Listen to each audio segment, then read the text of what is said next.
Good day to everyone. I am Arnie Bautista Orlain from BEd 3rd year. Today, I am going to discuss about the validation.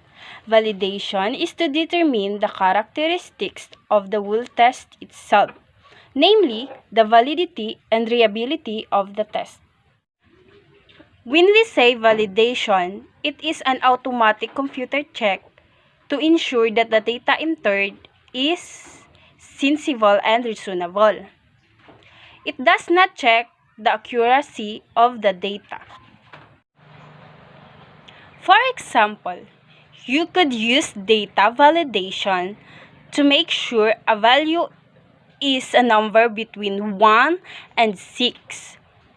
Make sure a date occurs in the next 30 days, or make sure a text entry is less than 25 characters.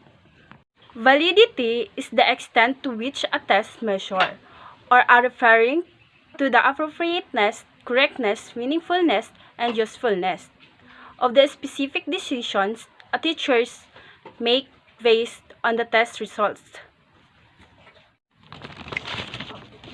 For example of the validity, a prediction may be made on the basis of a new intelligence test that the highest scores at age 12 will be more likely to obtain university degrees at several years later.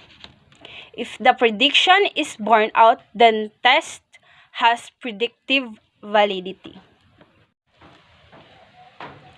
It has three main types of evidence that may be collected.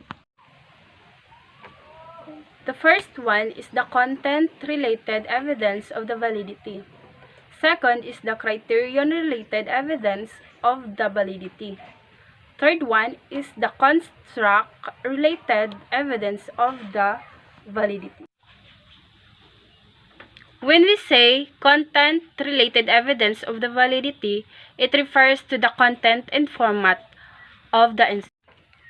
When we say the content-related evidence of the validity, it is the evidence about the extent to which the test accurately represents the target domain. It is most important when making an inference about a target domain based on the sample of the observation takes that target domain. Next is the criterion-related evidence of the validity.